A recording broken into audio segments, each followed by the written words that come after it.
All right. Welcome to Torah for today, August 1st, 2024, with our usual scholarly cast of characters who are here to study, to share together Matot Maseh, the concluding portions of the book of Numbers. Before we begin officially studying, let's do the blessing together. Lasok b'divrei Torah. Here we go. Baruch Baruch atah atah Adonai Adonai Eloheinu melech Eloheinu melech haolam haolam asher asher kishanu kishanu b'mitzvotav b'mitzvotav v'tzivanu tivanu lasok lasok divrei divrei Torah. Torah. Very nice. By the way, double portion reading, right? Double portion. Some of you will know that there are a number of double portions that occur in the Torah, and it's to be able to accommodate the Jewish year, particularly in a leap year, which we did have this year, which is why Rosh Hashanah is so late. Anybody know the date of Rosh Hashanah this year? Is it the second? It's like October 2nd. Yeah. Yeah, it's hard to imagine. Like, sometimes it feels late if it's at the end of September, even Rosh Hashanah. But literally, Rosh Hashanah doesn't start until October 2nd. Yeah, Rob? Yeah, and Hanukkah is the same day as Christmas this year. Yeah, which it doesn't often happen. But yeah, it is crazy to think how late it is. And so the rabbis established the double portions. There's 54 parshiot in the Torah itself, portions. And then depending on the year, depending on when holidays fall, if they fall on Shabbat and you don't have the regular weekly Torah reading, right? They come up with this master. By the way, there is a perpetual calendar about this. And so you could find out the Torah reading in the year 2052 if you wanted to, for any particular Shabbat. And it's remarkable how the rabbis have been able to do that, because it also, certain portions have to fall before certain holidays. Like we have Tisha B'Av coming up in the beginning of the book of Deuteronomy. So it is just fascinating, but that's why we have a double portion of Matot and Maseh. They very often are read together. Any questions about double portions or about Torah reading? Just the technical part of it? The difference between Israel and here. Right. And so because Israel has one less day of festival, of Chag, for Sukkot, Shavuot, and Pesach, when the 8th day in diaspora falls on a Shabbat and we don't read the regular Torah portion, that can take us off with Israel, but then we end up catching up. At some point, right, Sam, the next double portion, I believe, is when we end up catching up. Exactly. So thank you for that as well. All right. Why don't we get to where our portion today, and the double portion. We're going to, let me get this up. Here we go. We are looking at we're looking at Nechama Leibowitz. Those of you who remember her, great scholar of the 20th century. Are you done? I'm sorry, what? Are you done? No, I was talking to somebody. I'm sorry. All right, that's right. So I'll mute you if it's okay, and then when you want to, you can unmute yourself. All right, that's okay. All right, so here is Nechama Leibowitz, and we're going to read through. And this is about the end of the Torah reading of the portion of Numbers. Remember, so this is important. I want to remind you for a moment It's here. not on my screen. Yeah, it's on. You have your Outlook page. You know what? Let me do this. Okay. There you go. Yeah, you know what? For the first time, so here's what happened. I'm using two screens as a setup. And I guess I've got how to get it onto the other screen.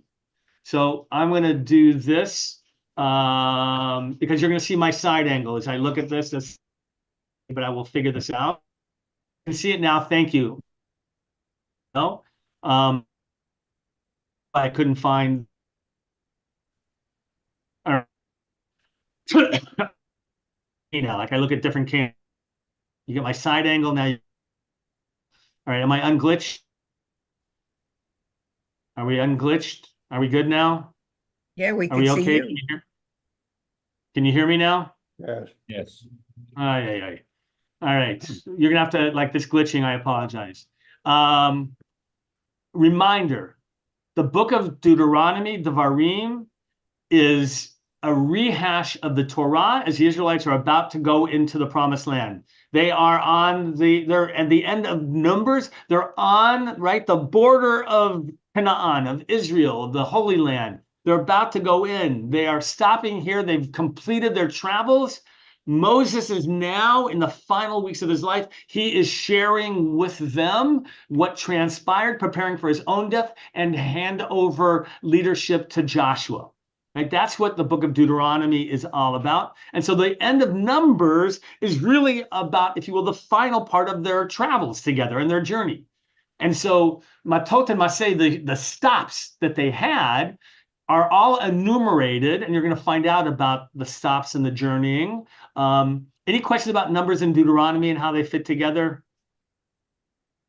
No, going once, going twice. All right, Jack, go ahead. Were they written or compiled by different authors?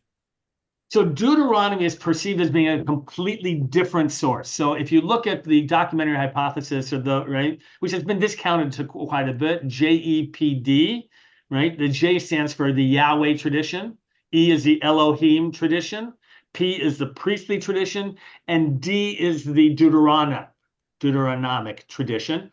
And it was seen as a separate document, Jack, like completely different. There's different language. By the way, I only realized this more recently in my studies, the notion of loving God, ve'ahavta, is a Deuteronomic idea. The commands ve'ahavta, I believe, are only found in Deuteronomy. I'd have to go back and look, but there are different concepts that are there. When Josiah was working on the temple to refurbish it, they found apparently this document that they didn't know about, Jack. They had forgotten about the Torah, it appears, and they reread it to the community, and they believe that that was the source of the Deuteronomy, the tradition. They will say that the Torah, by the way, Torah reading begins itself as a tradition. We believe in the first, what was it called?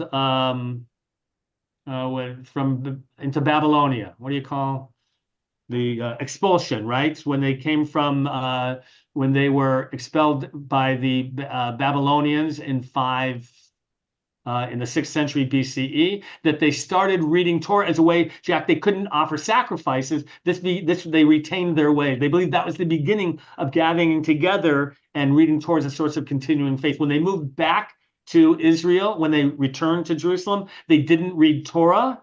Torah is as a weekly tradition, is a much later tradition, by the way, and daily. Originally, it was read at the end of the 7th year as part of the Yovel tradition. And so the whole history of Torah reading is fascinating. But Jack, seen as a separate document, which is why also, Jack, you have different language tradition, right? You know this about the 10 Commandments, for example, right? One Shamor and one Zachor. In Exodus, it says you shall remember the Sabbath day. And in Deuteronomy, it says Shamor, you shall observe or keep the Sabbath day. So there are differences between those two traditions, Deuteronomy and the others. All right, let me go back to sharing and we will read together. As I turn to this page now and I can follow the Torah reading. Steve, will you begin the reading here? This Sidra? That's it. This Sidra begins with a long listing of the 42 stages in the Israelites' wandering in the wilderness. With the exception of a number of asides recalling some incident that befell the Israelites in the course of these journeyings, we are confronted by 40 verses recording nothing more than place names. What significance does the Torah, which, on the evidence of the psalmist in Psalms 19, enlightens the eyes, rejoices the heart, and restores the soul, find in this dry list of names that are undoubtedly an important object of study for archaeologists and geographers interested in identifying them? Right. Surely, so Steve, it's interesting. So they want to know, what is this like? Why do we have the list of these names? Which is important to see if you can imagine to historians and archaeologists trying to figure out, where were these places?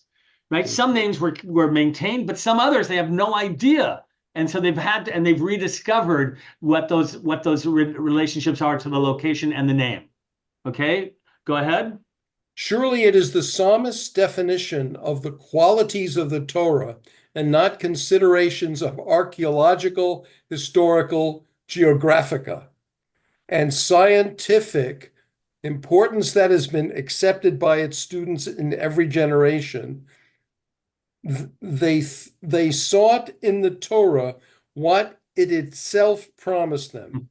For a good doctrine have I given you. What is the good doctrine embedded in this listing? As if to warn us not to dismiss lightly this list of place names, which apparently contains nothing of significance. The Torah itself prefaces the chapter with the portentous words, Moses wrote their goings forth, stage by stage, by the commandment of the Lord. Right. So Steve, they're asking, like, why? Why do we have this list of these 42 places? What's the benefit of it at all? And you have to learn something from it. But it doesn't say anything about what they did at these places. So we're going to talk about that. That's very good. Let me hold on one second. I'm trying to pull up the actual chapter. Let me see if I can get it up here. Come on. Numbers.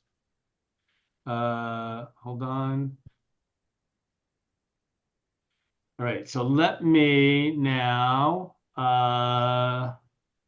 hold on. If I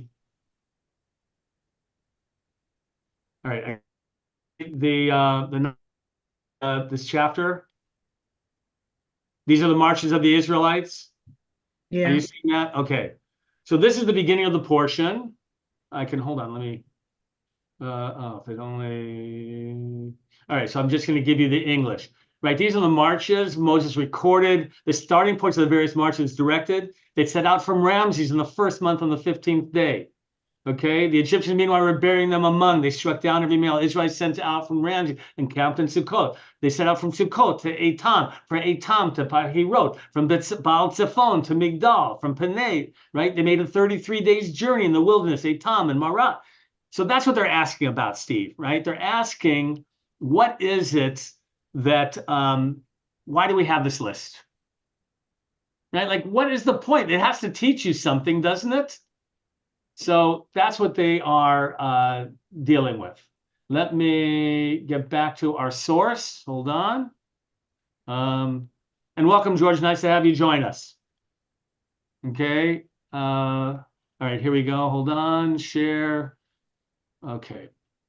All right, Steve, where did we leave off? You left off. Oh, you read this verse, right? Moses Yes. wrote goings forth stage by stage by the commandment of the Lord. Yes.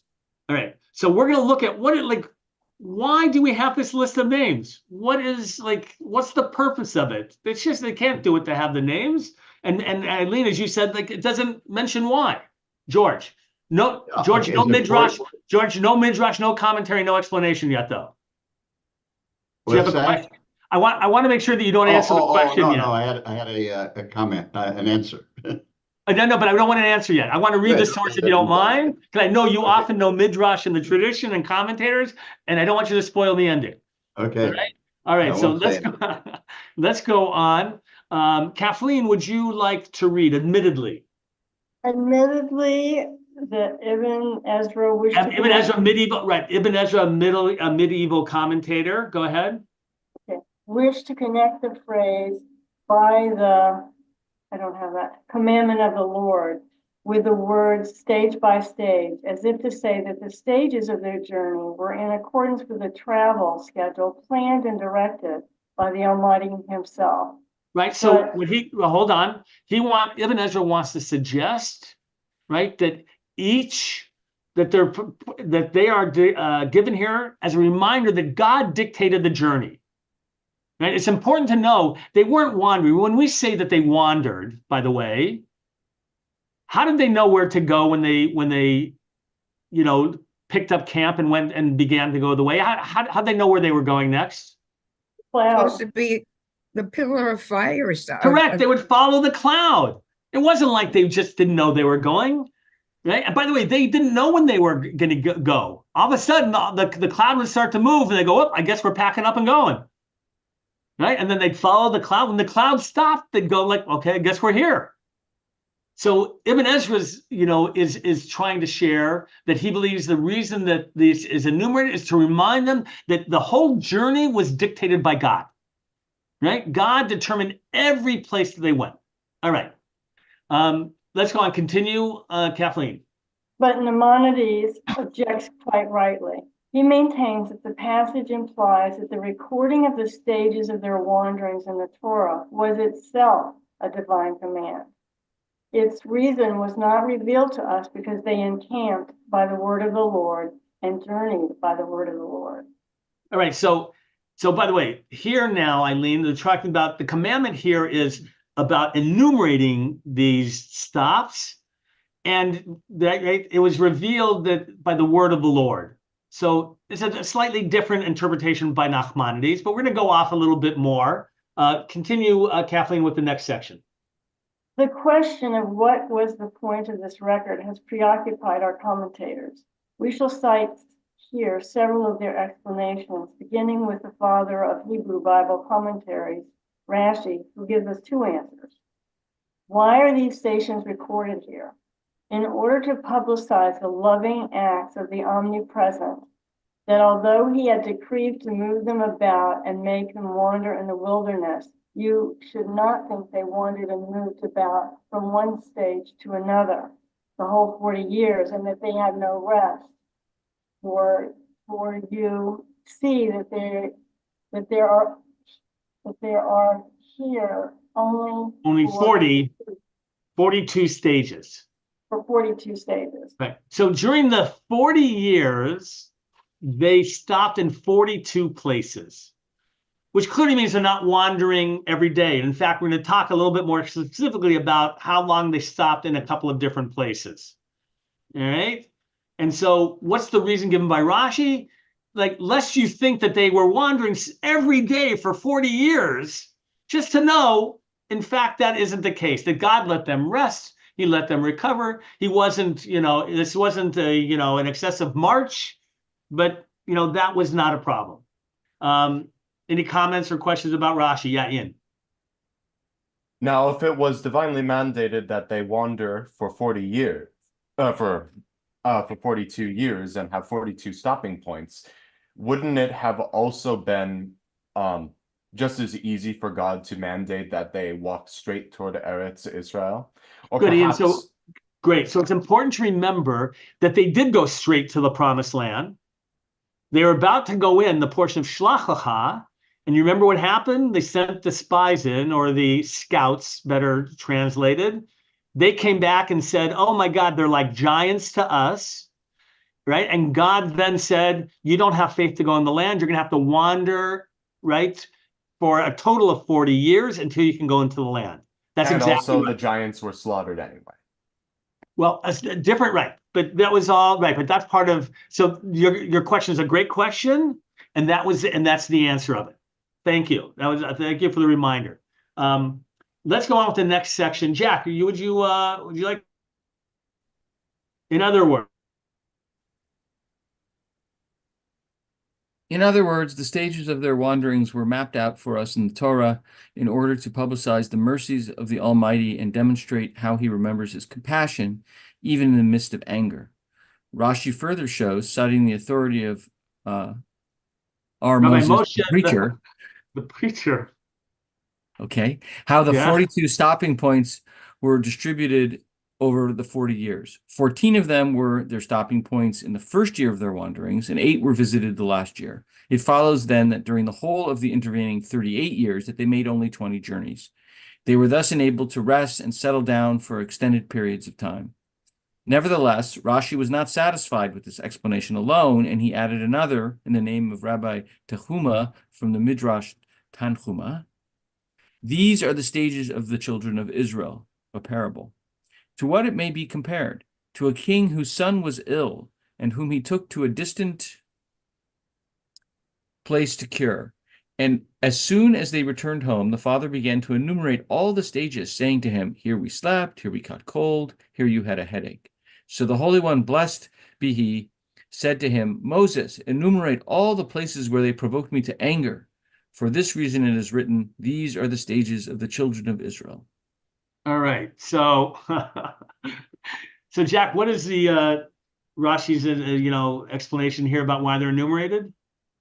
Well, so I think everybody remembers them specifically, and with regard to anger, so they don't do the kinds of things that triggered God's anger. Good. So from this perspective, by the way, it's a horrible thing that parents do sometimes. Those of you, if you have kids, make the mistake of reminding our kids of like mistakes that they made. I remind myself of them. Okay, well, there you go. So that you're trying to be self-reflective and remind yourself. But too often parents make that mistake. Any of you, Steve, did you ever make that mistake with your kids? Yeah, right. Yeah, you just mentioned, like, you remember when, and their kid like gets embarrassed, like, I don't want to remember that moment. And so here, Jack, you're right. This first part of Rashi is explaining that it's only for, like, to remember the challenges, the way that they rebelled against God or they did something wrong, so that they could, it was a reminder not to do that again. Okay? But they're going to now get to a super commentary. By the way, super commentary in the academic world means a commentary that's written about a commentary. So in this way, the Be'er Yitzhak is a commentary on Rashi. He's not commenting on the portion itself, but rather it's always a commentator who uses the commentator himself as the jumping point and is responding to that. So that's where super commentary, it's a great tradition. Anita. I'm playing off of the word stages. Uh-huh. And stages can mean resting place, but it can also be a growth stage. And it may be that these are the maturity levels of the Israelites. Although some of the later problems were just as bad or even worse than the beginning ones, but these are the maturity levels. I love that. I'm looking back at the Hebrew itself. Tov Moshe et Motzehem leMasehem. Journeys. George, you have a comment? Was it journeys? Yeah, looking journeys. at the Yeah, Masehem would be like their journeys, which is interesting because in English, George, right, we think the same way. Stages, journeys, that we have journeys of life. Right. I love that. Yeah, go ahead. If you don't mind. I also find it quite interesting, the closeness of Maseh to Maaseh, as in, if the journey itself and every single stage thereof is divinely mandated, and all of the happenings are works of God behind the scenes. Yeah. Therefore, we can come up with some sort of analogy between between Maseh Israel and Maseh. Right. So here's where it's great alliteration. By the way, so Maaseh, their actions or creation, even sometimes, Ian, right? Like the beginnings, if you will, Maaseh. The works of creation. Maaseh Bereshit, by the way, is an expression for, right, the beginnings of creation. But here, so you would have had this superimpose two letters. The only problem is in here is a samech and not a sin. Right. So, but it sounds similar, but I'll give you points for creativity there. I like that a lot. That was great. Oh, right, how I hate the Hebrew abjad.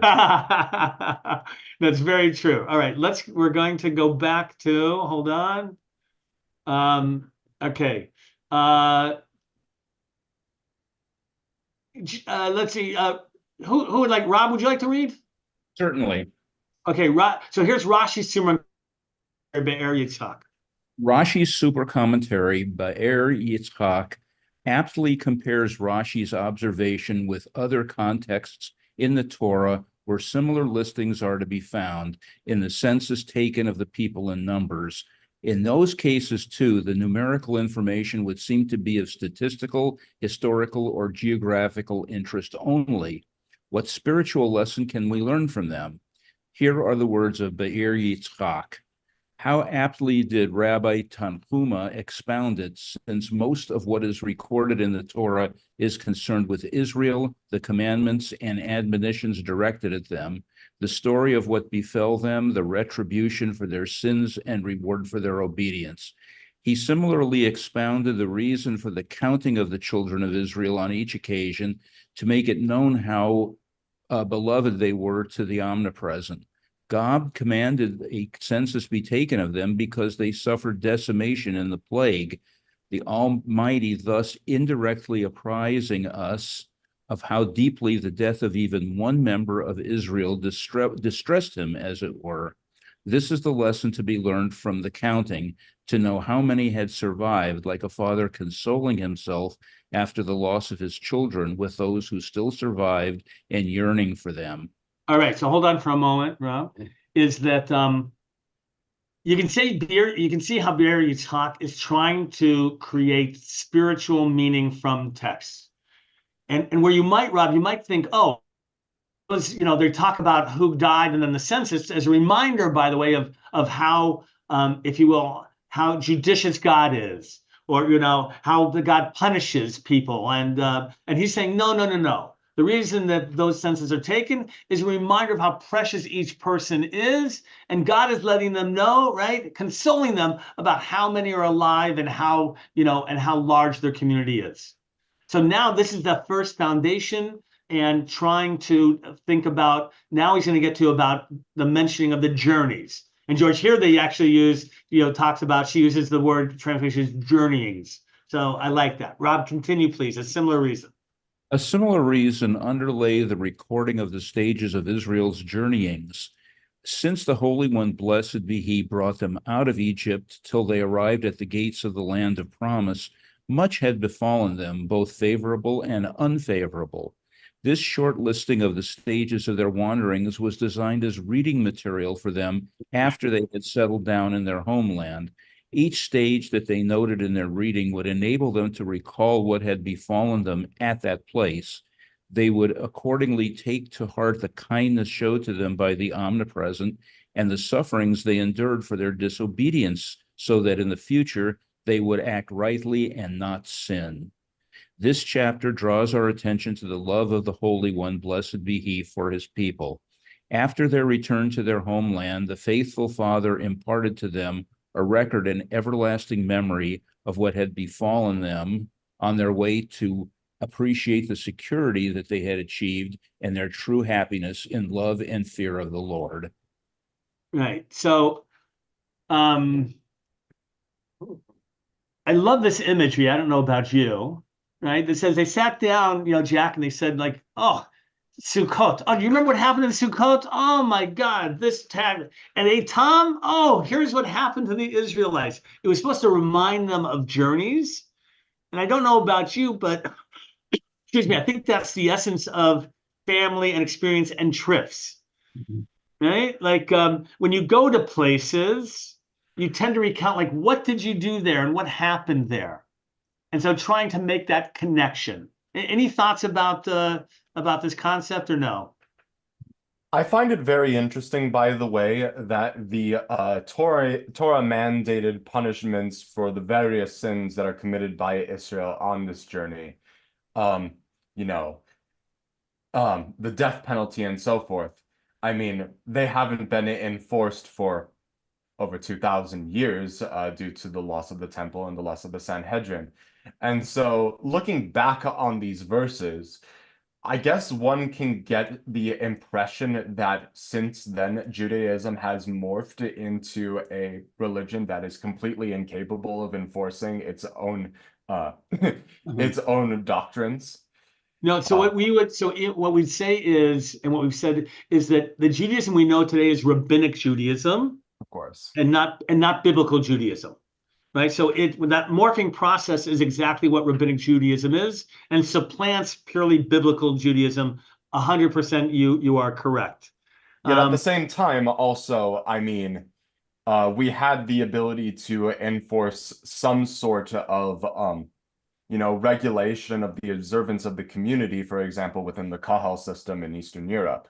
Right. And So we're getting a little bit off topic, but I think that there's a point, and it's an interesting, but with apologies, let's defer the question because it's going to take me like too far afield. But good point. Stan, please. I have a question from the beginning. My understanding is that in the book of Exodus, there's a number of stories about the first 2 years or so, and then it skips to almost the end of the time, and it says stories about, go to the stories about the last 2 or so years. So now is Numbers saying, well, what I didn't tell you is that these are some of the stops that we didn't tell you about. I mean, is that what we're trying to uncover, or not? I mean, It's a great question. Stan, I want to thank you for this because I would have to go back and look to make sure whether all of those places that are mentioned here are mentioned right earlier on. And I don't think they are. That's what you're suggesting, right? Like that a number of those in the middle were not included early on. And if there were 42 stops or whatever, and some of them, and they only moved like every few months, it doesn't all connect. But that's not unusual because a lot of things don't connect. Right. You're going to find out more about, I think, where they stopped and how long, I think later on. But Jack, go ahead. In Robert Alter's translation, he has a footnote about this issue. Yeah. In talking about verses 5 through 49, and he says that there are some important episodes with their place names that do not appear in this itinerary. Even surprisingly, the central stop at Mount Sinai is not actually mentioned, only a stay in the wilderness of Sinai. At the same time, a number of places are recorded in the itinerary that do not appear in the preceding narrative. At least a few of these are designations that don't sound like conventional place names, but appear to refer to some event that occurred at the location. All of this makes it likely that, in keeping with a common compositional procedure of biblical literature, an archival document has been spliced into the text, reflecting some traditions about the wilderness wanderings that were not incorporated in the canonical narrative of Exodus and Numbers. Yeah, and I don't remember, thank you, Jack. I don't remember what's this section in this one or not of Nehemiah Leibowitz. But yeah, there are now, right, I'm remembering that there are names, and what they say they want to do is they want to attribute them to, if it doesn't sound like the name of a geographical location, they come up with an explanation about, oh, this means what happened there, like rebellion or something like that. And so they're trying to reconstruct. So I did know that piece, and I couldn't remember some of the names, and Alter says that they aren't included. Right. There's some just not there. Right. And so Stan, that makes not everything is mentioned. And the question, Jack, then is like, is that a later tradition or not? Right. If you talk about is Deuteronomy a later tradition, when does this develop about all of the stops that were made or not? It's fascinating. Yeah. But it has to have meaning. So what they're talking about is each place. The reason they're mentioning each place is it has to have some significance. And right, Jack, that's what Alter is saying. And that there's one rabbinic tradition that says each place they stopped, they learned something specific in that moment. But they don't tell you what it is or what Correct. They learned. Correct. And so what the commentators say is, and this is stretching it, right, Eileen? They're stretching it, but they want to make sense of why is it listed all these places and places we don't know about, because there was something to learn. Those of you remember many years ago, I took my family on a motorhome trip. Any of you remember that? Yeah, Jack, you remember that, and the stocks. Those of you who don't know, unfortunately, I was hoping to do sabbatical in Israel, but it was the time of the Second Intifada, I believe. And, this is a time when you couldn't get on a bus in Israel. You couldn't go shopping in Israel, right? For the bombs and stuff. So instead took my family, 4 kids from the ages of 6 to like 14, bought a motorhome, and we went traveling across the United States for about 3 months. And it was the most amazing. Kids learn more than you can imagine sitting in a classroom. And every stop was something that they learned about. And so I'm mindful, right, Jack? I think those experiences, those experiences that, and every place we go, we hopefully learn something. We have some experience of life that we can carry with us. I mean, do you all agree with that in life in terms of, places you go to? So that's the point that they're trying to make, right? They're trying to say, right, to Jack and everybody, that they're mentioned because there's something to learn. In fact, by the way, one of the Vogel rules, we used to have these Vogel rules in my family. By the way, I have 3 boys, and so of my 4 kids. And so rule number one always was,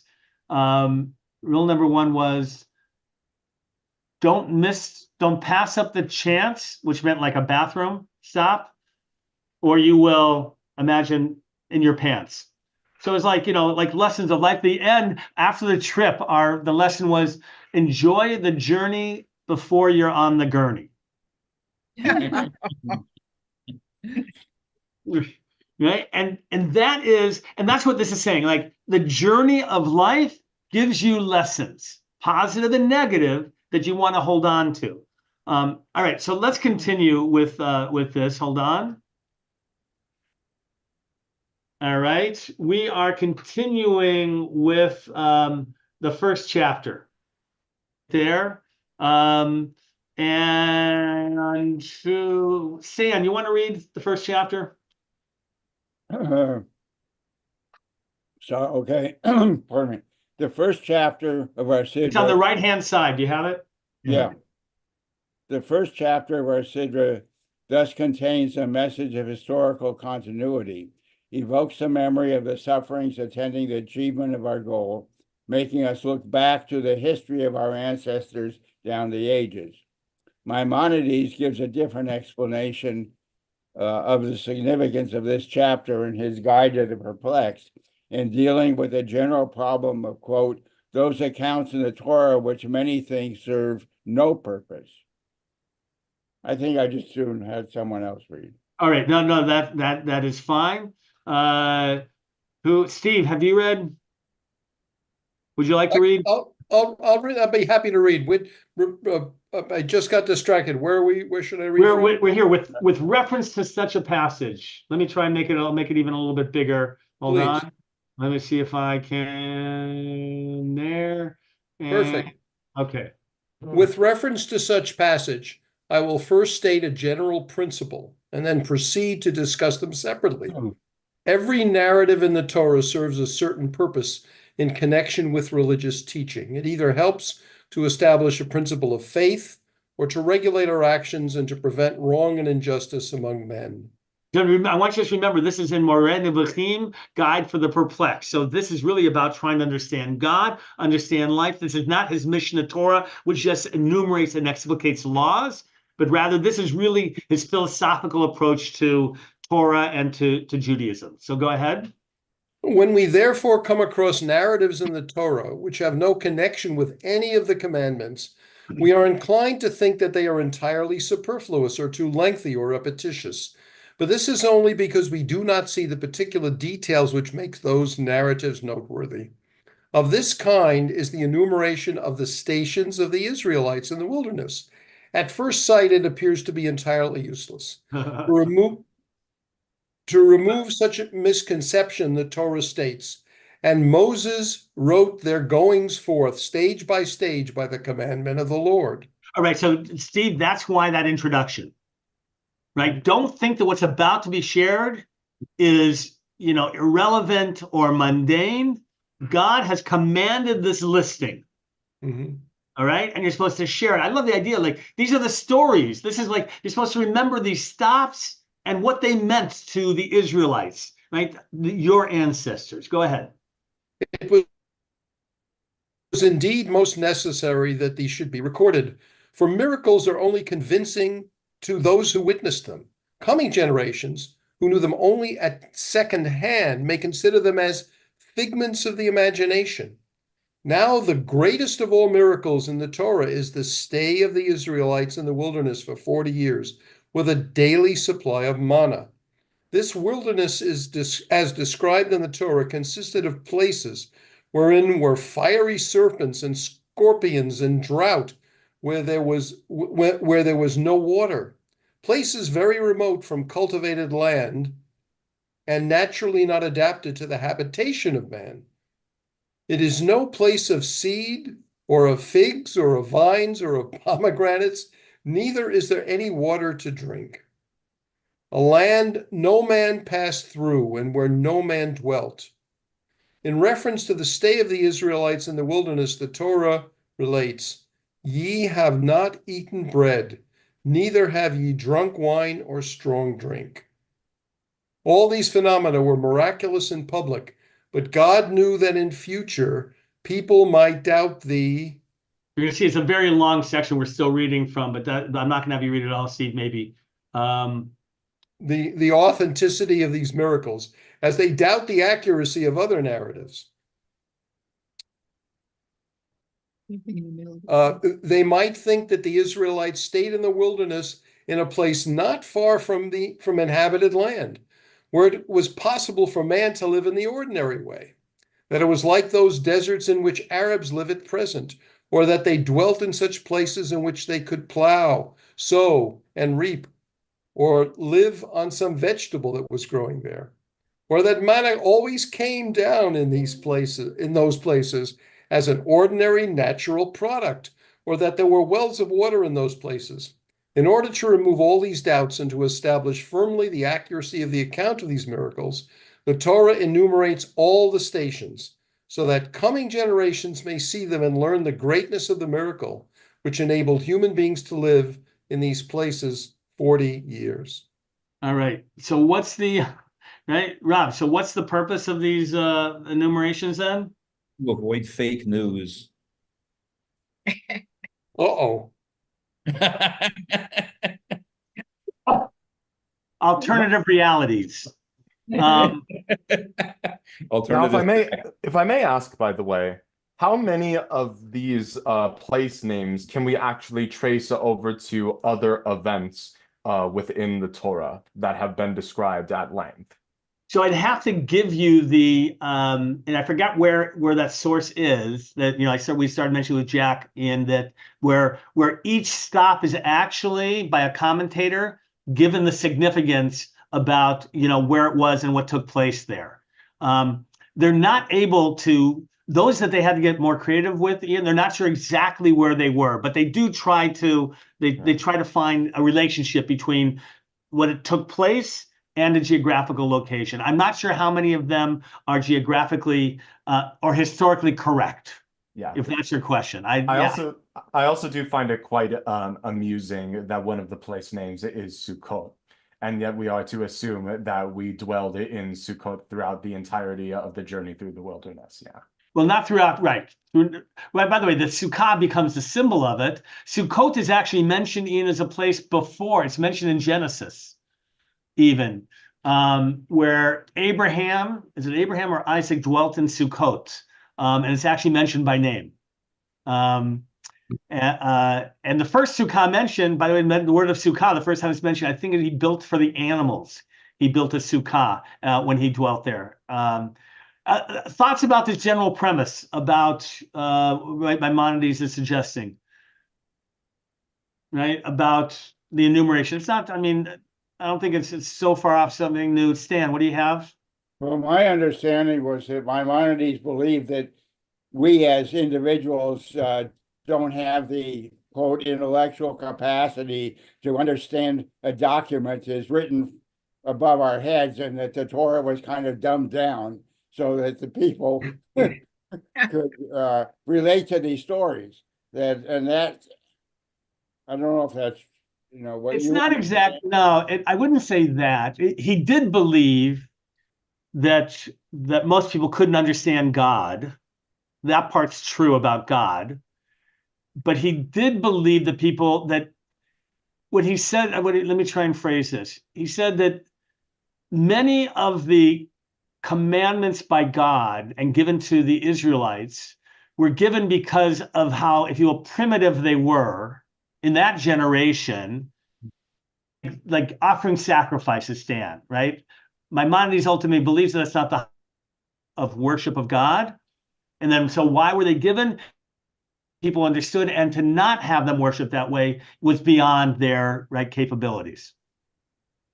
So hopefully I didn't glitch too much in and out. I love when my computer reminds me that I'm unstable.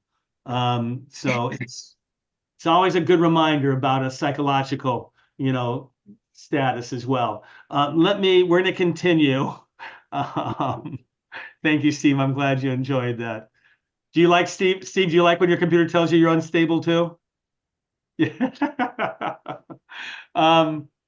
Let's go on. Nancy, you want to read for a moment? Similarly, the words, at the commandment of the Lord they journeyed, and at the commandment of the Lord they pitched, would suffice as simple statement of the facts, and the reader might at first sight consider as unnecessary additions all the details which follow, vis-a-vis, and the cloud tarried long.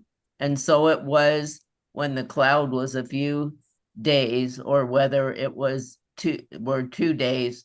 But I will show you the reason why all these details were added, for they served to confirm the account and to contradict the opinion of the nations, both of ancient and modern times, that the Israelites lost their way and did not know where to go, that they were entangled in the land.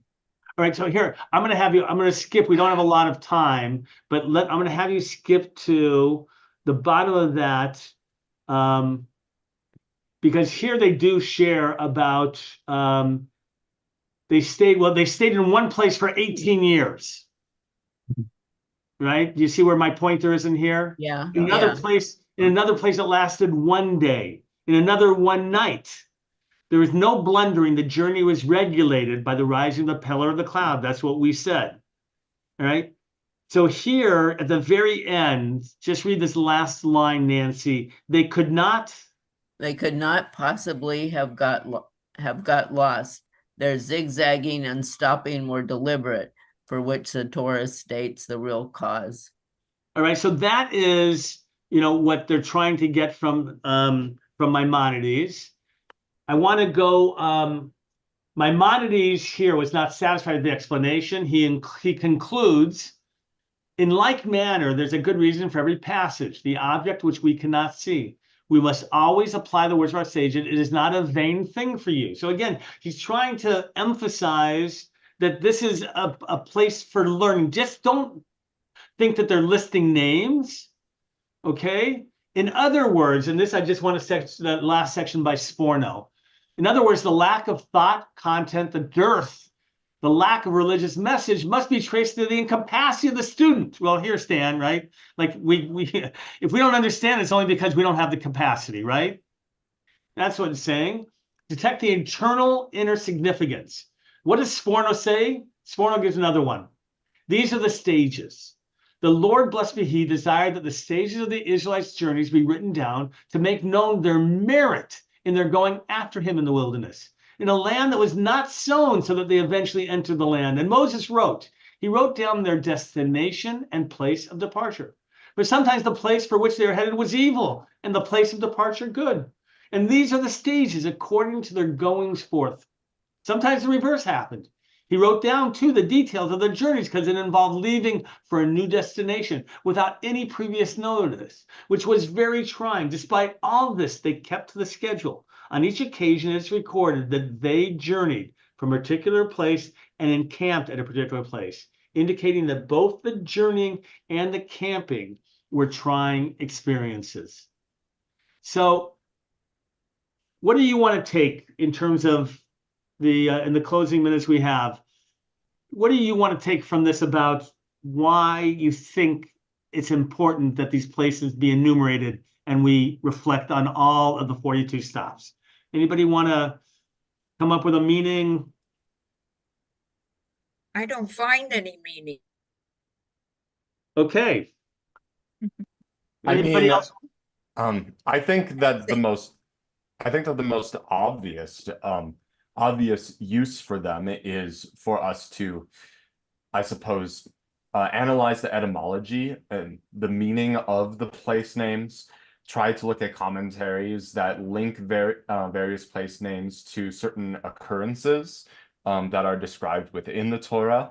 Of course, the archaeologists will have a field day with each of these place names and attempt to link them to real ruins.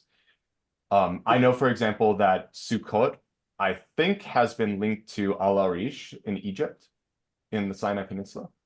Sukkot is actually, yeah. I mean, there are different places that they've tried to create the contemporary later name. 100%, Ian. So, by the way, I love that. I want to go on to other people as well, Ian. That the idea of the geography and connection and history, which I know is a part. You love that piece, right? And to connect it, that fits in. Kathleen, I want to make sure you get to share as well. No, you're muted. I think it's about our own journeys, because I think that we go through life and sometimes it just seems like a meandering from place to place. Some places good, some places evil, but it's hard to see our overall purpose. And I think that it's to let us know that there is an overall purpose and there is a goal, and that not to view any part of our life as unimportant in terms of the journey of getting there, so that we don't have too much regret in our life and we can't move forward. And that we don't get overconfident either, that it's all a journey, it's all related, and it's all meaningful. So I love that. So stages of life, by the way, as we grow, the experiences define who we are. Right. And by the way, you can imagine, all of you, that I do that with families. You know, when I, for example, I'm meeting with a family today. Larry Manhan passed away, longtime congregant. Remember, Larry and Ellie Manhan. He just passed away last night. And so, Kathleen, what I do is I go through people and the person who's deceased, like their whole life, like all the stages, and you understand about somebody more about each stage of life. And sometimes I've even had children, Kathleen, who never really thought about that and say, like, oh, I guess my mom's upbringing really did impact the kind of mother she was. Right? She had these challenges because of right? And you understand fully through the journey of life who you are and what you've become. Right. I love that. And I think that's a great lesson. The Israelites, as they evolved in the 40 years in the wilderness, prepared to be able to go to the land, it was a learning experience. And what did they learn that allows them now to finally be mature enough eventually to go into the land? I loved it. He was ready to give you the call. And everybody with you, some of you, I hope, you a Shabbat. Shabbat shalom. I think I'm glitching. Shalom. Shabbat shalom.